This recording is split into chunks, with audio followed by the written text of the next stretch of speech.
का मोहिनी के 3 बेटे थे। पति खूब अच्छा कमाता और बड़े घर के ऐश सब था मोहिनी के जीवन में। लेकिन एक चीज जो नहीं थी वो थी सुकून। मेरी बहन और मेरा भाई दोनों गरीब, लेकिन मैं मेरे पास तो नोट की बरसात है।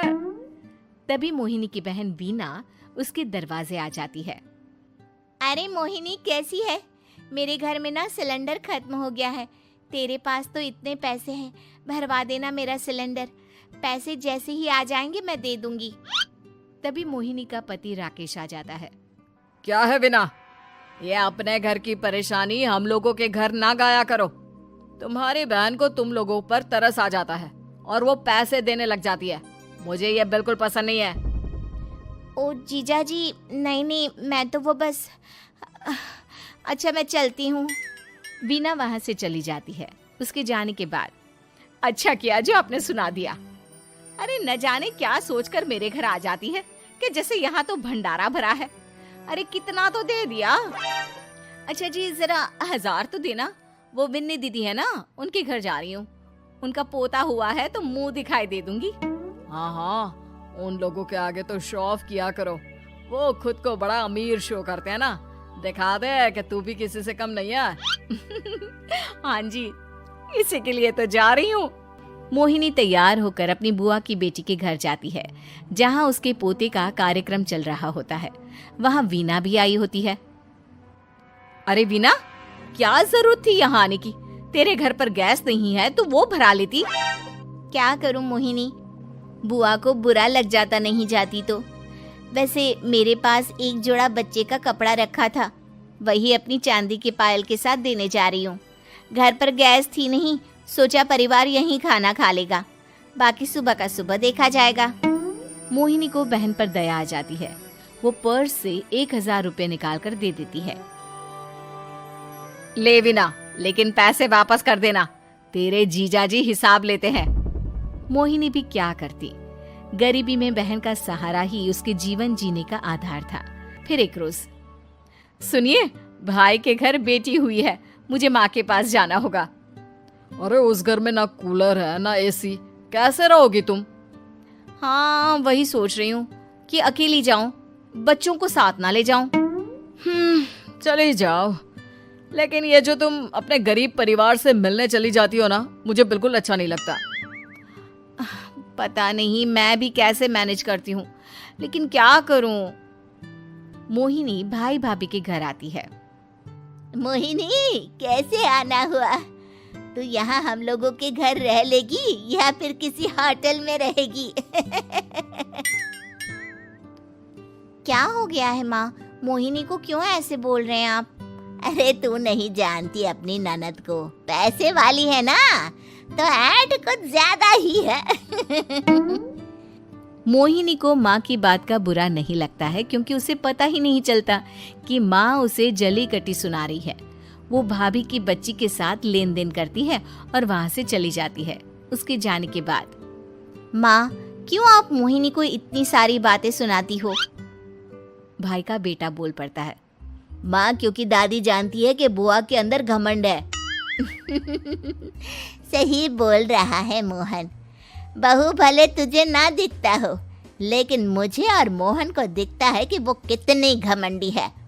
मोहिनी मायके आती है, जहाँ गरीबी के कारण चीजें कम होती हैं। इस मोहन के बच्चे को काम पर लगा दो ना, किसी दुकान या किसी होटल में। बर्तन धो लिया करेगा, कम से कम 4 पैसे और आएंगे घर में। देख मोहिनी, माना तेरे पास पैसा है, लेकिन तेरे भाई के दिन इतने भी बुरे नहीं चल रहे कि वो अपने बच्चे की पढ़ाई रुकवाकर उससे बर्तन धुलवाए। मोहन माँ की ओर देखता है, जैसे आंखों से बोल रहा हो, देख लिया बुआ का हाल। हाँ मोहिनी, बात तो सही है, लेकिन अभी मोहन को पढ़ना है। आखिर तुम भी तो अपने दोनों बेटों को पढ़ा रही हो ना। मेरे बेटों से कैसे कंपेयर कर सकती हैं आप? अरे वो तो कलेक्टर बनेंगे। हाँ, कल को वो मोहन को नौकरी में रख लेंगे, क्यों? मोहिनी कुछ दिन और रहकर चली जाती है। धीरे धीरे दिन बीतता है मोहन बड़ा होता है और कड़ी मेहनत से सफल भी हो जाता है। मोहिनी, माँ के जाने के बाद तो तुमने भाई भाभी के घर जाना छोड़ ही दिया, क्यों? वो क्या है ना, उन लोगों का घर छोटा है, मेरे बच्चे जाना ही नहीं चाहते। पर तुझे क्यों अचानक मायके की बात याद आ गई? यार, मेरा तो मायका है, भाई भाभी है, मेरा तो आना जाना लगा ही रहता है। हाँ, क्योंकि तुझे आदत है ना ऐसे छोटे से घर में और कम पैसे में रहने की। वैसे क्या खबर है आजकल मायके की अपने? अब वो घर छोटा और कम पैसे का नहीं रहा, क्योंकि मोहन तो बहुत बड़ा आदमी बन गया है। फिर क्या? मोहिनी भाभी को फोन करती है। मोहन किसी बड़ी कंपनी का मैनेजर हो गया है क्या भाभी? क्या ये सच है? हाँ मोहिनी दीदी, अब तो हम लोगों के गरीबी के दिन कट गए। आपके भाई ने कोई अच्छे कर्म किए होंगे जो हम लोगों का बेटा इतना अच्छा कमा रहा है। देख लो भाभी, पहले भी आपने कई गलतियां की थी, आप थोड़ा संभल कर चलना। भाभी को मोहिनी की बात समझ में नहीं आती कि वो क्या कहना चाहती है। फिर एक दिन वीना मोहिनी से कहती है, मोहिनी, हमारा भतीजा मोहन अच्छा कमा रहा है, क्यों ना मैं अपने बेटे की नौकरी के लिए उससे बात करूं? अरे बुआ का बेटा है, ये सोचकर मदद तो करेगा ना? हाँ हाँ, क्यों नहीं करेगा, उसके बुरे दिन में तो हम भी खड़े थे। मोहन को वीना फोन करती है और अपने बेटे की मदद करने की बात करती है। हाँ हाँ बुआ, क्यों नहीं, आप सिद्धार्थ को भेज दें, मैं अपनी ही कंपनी में उसकी नौकरी करवा देता हूँ। दिन बीतते हैं, अब वीना के हालात भी अच्छे हो जाते हैं। क्या बात है वीना, तूने भी कार ले ली, वो भी इतनी अच्छी? हाँ मोहिनी, अपने भतीजे के कारण तो हम लोगों के दिन अच्छे हो गए। उसने सिद्धार्थ की नौकरी लगवा दी है, वो भी शानदार। ठीक है, लेकिन पैसे ख्याल से खर्च करना। वो क्या है ना, पैसे आने आसान है लेकिन संभालने मुश्किल। मोहिनी घर पर अपने पति से बात करती है। देखो ना, सबके पास पैसे हैं, एक वक्त था जब मैं ही अमीर हुआ करती थी।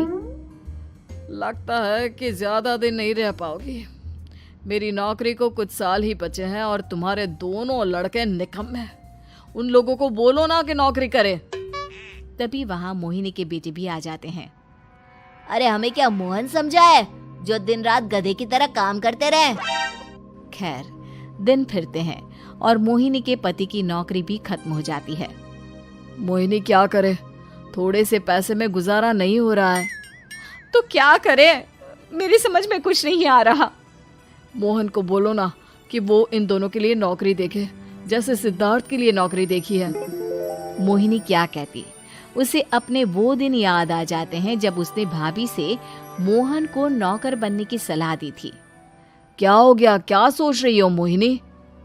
यही कि वक्त कभी भी किसी का भी पलट सकता है, पर वाले से डर कर रहना चाहिए।